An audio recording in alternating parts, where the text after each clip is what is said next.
Tom Lee is at it again, and honestly, I'm starting to think this man might actually see around corners. We just heard him break down why this market rally making new highs is not only justified, but why we're probably just getting started. And after listening to his reasoning, I gotta say it's getting harder and harder to argue with someone who's been this consistently right. I think that it is appropriate that we are making new highs because the fundamental and the visibility is better now than it was in February at the old highs. And I think there's three levers that are going to get pulled. One we know is that the Fed didn't unleash liquidity at the April lows. So we have a Fed that's been on hold and tight. But if the information and the data comes in dovish, that's 12 to 24 months of Fed liquidity and dovishness. That hasn't happened yet. The second is that I think that there is a false argument. People are saying the multiples are stretched. PE should be expanding because we've now had 5 stress tests that companies survived. They survived COVID, they survived the bullwhip effect, they survived the inflation surge, they survived the Fed fastest hikes, and now they survived Armageddon. If you don't have 5 more episodes, multiples will be higher 2 years from now.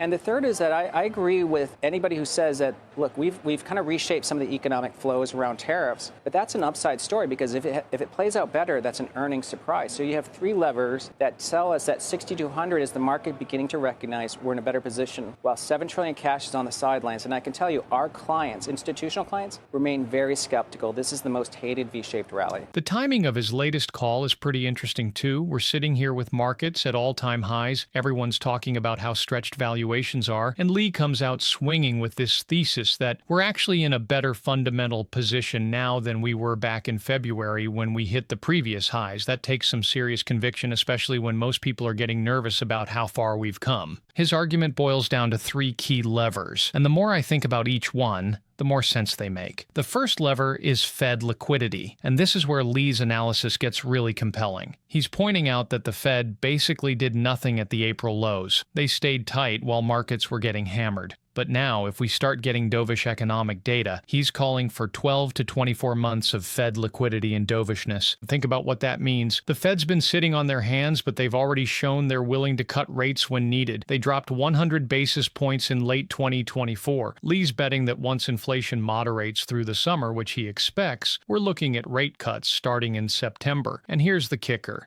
He doesn't think it'll be just one cut. He's calling for a full cutting cycle. The international angle makes this even more interesting. Lee mentioned there's a 200 basis point difference between ECB and U.S. monetary policy rates right now. That kind of spread creates pressure for convergence, and usually the higher rate country moves toward the lower one. Basic economic gravity. What really caught my attention is his jobs market analysis. He said if today's employment report had been weak, the Fed would have had to change their calculus immediately. But the job market's good. Not too hot, not too cold. That gives the Fed the luxury of waiting for inflation to cooperate before they start cutting. It's actually the perfect setup for a gradual easing cycle. The second lever is multiple expansion, and this is where Lee's argument gets bold. He's basically telling everyone worried about stretched PE ratios that they're missing the bigger picture. Companies have now survived 5 major stress tests: COVID, the bullwhip supply chain effect, the inflation surge, the Fed's fastest rate hikes in history, and what he calls Armageddon, probably referring to recent geopolitical chaos. This is a fundamental argument about business quality. Think about what these companies have proven over the past few years. They've shown they can navigate a global pandemic, rebuild supply chains on the fly, manage through 9% inflation, and handle 525 basis points of rate hikes while still growing earnings. That's stress testing at a level nobody could have imagined 5 years ago. Lee's point is that if you don't get 5 more episodes like this, which seems unlikely, then multiples should actually be higher 2 years from now. The market should be willing to pay more for companies that have proven this level of resilience. It's a quality premium argument, and honestly, it makes sense. The third lever is where things get interesting: tariff and trade policy upside. Now, this might sound counterintuitive because tariffs usually hurt more than they help, but Lee's making a different argument. He's saying we've already reshaped economic flows around trade policies, and if those policies play out better than expected, it could create earnings surprises. But here's what really has me paying attention to Lee's call: his sentiment analysis. He described this as the most hated V-shaped rally, and the data backs that up. He mentioned that institutional clients remain very skeptical, long-short hedge funds are actually shorting this rally, and long-only managers are positioned defensively because they don't believe in a cyclical recovery. The cash on sidelines argument is fascinating too. There's about $7 trillion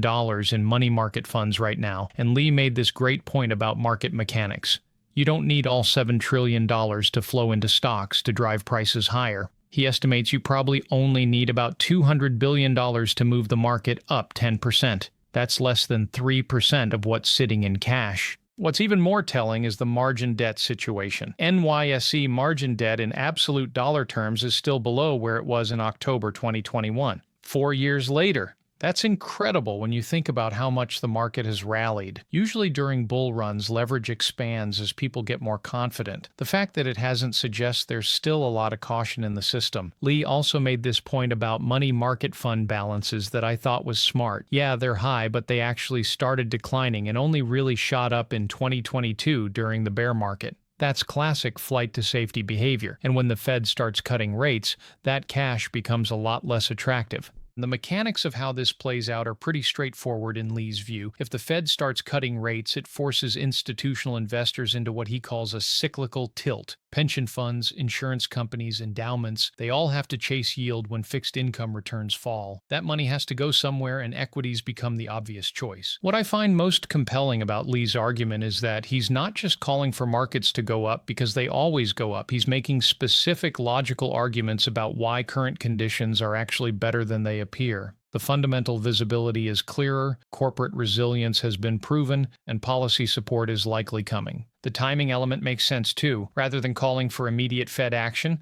Lee's waiting for inflation to cooperate through the summer before expecting September cuts. That shows he's learned from past Fed prediction mistakes and is building in realistic timelines. Looking at the employment context, Lee sees the current job market as basically perfect for his thesis. Strong enough to support consumer spending and corporate earnings, but not so hot that it forces the Fed to stay tight. It's exactly the kind of Goldilocks scenario that supports both multiple expansion and easier monetary policy. The international perspective adds another layer to his argument. With central banks around the world easing and global economic conditions stabilizing, there's less risk of external shocks derailing the U.S. rally. The 200 basis point rate differential with Europe creates additional pressure for U.S. policy convergence. What's particularly interesting about Lee's track record is that he's not just someone who calls every dip a buying opportunity. In 2022, when markets were getting destroyed, he correctly identified oversold conditions and Fed pivot potential.